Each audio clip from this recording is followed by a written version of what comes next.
Recibimos al internacionalista Owen Ley y le agradecemos su presencia naturalmente en RPP. Muy buenas noches y bienvenido a RPP, señor Ley. Muy buenas noches, don Fernando. Como siempre, un placer conversar con usted a través de las ondas de RPP. Muchas gracias. ¿Se puede decir que esta invasión no estuvo prevista? ¿Se escapó a la inteligencia occidental? ¿No fue anticipada por la OTAN?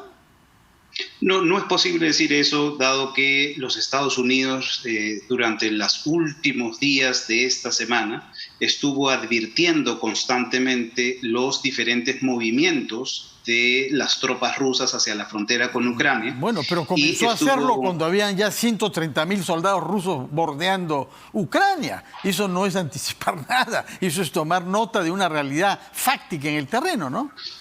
Bueno, en todo caso, lo que habría que decir es que este conflicto es un conflicto que se viene cocinando a fuego lento desde aproximadamente el año 2013, ¿no? Y este es el momento culminante de la escalada. Tiene dos puntos, a mi juicio, dos puntos que son importantes entender. En el año 2019, el cambio en la Constitución de Ucrania que permitía la adhesión de Ucrania a la OTAN y colocarla en rango constitucional, que levantó, por supuesto, una de las primeras alarmas o alertas para Moscú, y luego el conjunto de negociaciones y diálogos que se vienen realizando aproximadamente desde el mes de noviembre, octubre-noviembre del año pasado, a fin de poder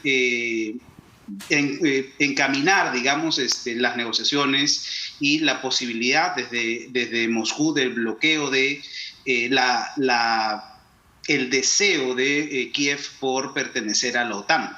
Y esto lo que estamos viendo, por supuesto, es ya la parte culminante de este proceso de escalada del conflicto. Estamos, por supuesto, en el clímax de este conflicto.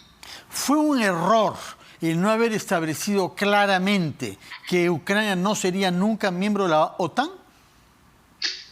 A mi juicio, creo que no. Hay varias cosas que hay que analizar. Si bien Rusia, a través de lo que ha mencionado con mucha claridad el presidente Putin, ha dicho que el crecimiento de las fronteras estratégicas de la OTAN hacia las fronteras físicas de Rusia es para ellos considerado como un dilema de seguridad. Habría que considerar o mirar también cómo este país, el país de Ucrania, también mira los dilemas de seguridad vinculado a lo que ellos consideran como una amenaza, su adhesión o la participación del gobierno ruso en territorio ucraniano. Digamos, han habido varios eventos, no solamente lo que conocemos como la guerra que tiene aproximadamente 8 años en la zona del Donbass, sino también recordemos las revueltas del año 2014 y la anexión de Crimea por parte de Rusia, que era considerado como territorio de Ucrania. Entonces, vemos que han habido afectaciones a la seguridad. Habría que recordar también lo que pasó en un país como Georgia y en la guerra en el espacio de Osetia del Sur, por ejemplo, que ya marca un precedente sobre aquello que podía haber o hacer Rusia frente a países que quieran ser parte de la Alianza Atlántica de la OTAN. Pero en ambos casos hay un patrón común, que es el presentarse como el protector de una minoría amenazada por la mayoría en un país. Usted ha mencionado el caso de Osetia del Sur, en Georgia, y de hecho Rusia se salió con la suya en esa invasión, creando enclaves favorables a ella. En este caso ya reconoció dos repúblicas independientes en la zona del Donbass. No sabemos cuál es el objetivo que tiene ahora. ¿Por qué una invasión general de un país grande? Son 600.000 metros cuadrados. ¿Y por qué orientarse hacia la capital? ¿Qué objetivo puede estar persiguiendo ahora Vladimir Putin? Varias hipótesis. Hay que entender primero que Ucrania jugaría papel de un país tapón. Es decir, sería el espacio frente a la hipótesis de guerra o de conflicto que no permitiría la avanzada de tropas desde Europa hacia el oeste de Rusia.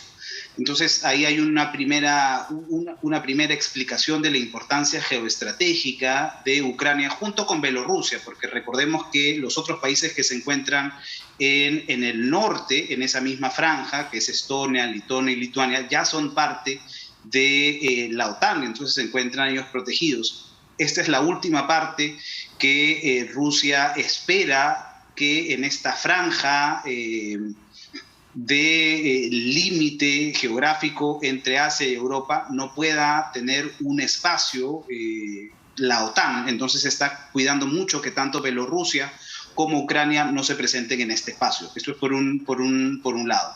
Pero también por otro, Ucrania es un país importante, no solamente geoestratégicamente, mirando desde el conflicto, sino también por las riquezas que Ucrania tiene.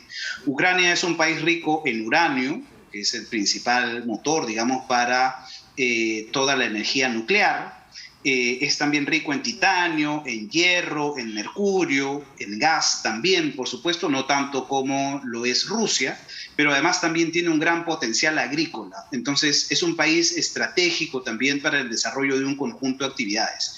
De hecho, hoy en la sesión de las Naciones Unidas, en el seno del Consejo de Seguridad, el embajador de Ucrania acusaba a Moscú de haber tomado, por ejemplo, la central nuclear de Chernobyl, que tiene una importancia significativa, por supuesto. ¿Por qué? ¿Por qué es importante esa central que en realidad creíamos que estaba destinada a ser desmantelada después del accidente atroz que causó en 1986? Hay que recordar que hay varias formas en las cuales uno puede utilizar la energía nuclear. Uno, para poder tener energía y una forma de poder generar electricidad para un conjunto de domicilios e industrias, pero también estas plantas nucleares sirven para la generación de bombas atómicas. Entonces hay un potencial enorme que se puede utilizar no solamente desde la planta de Chernobyl, sino también con la producción de uranio en Ucrania. De acuerdo. Muchas gracias por sus explicaciones. No nos tranquilizan, pero en fin, nos dan un panorama mucho más matizado de lo que está pasando. Deseemos que lo que queda de noche en Ucrania se lleve a cabo de la manera más pacífica o por lo menos menos mortal posible. El encargado de negocios no pareció optimista en ese sentido. Muchas gracias, Owen Ley, y muy buenas noches.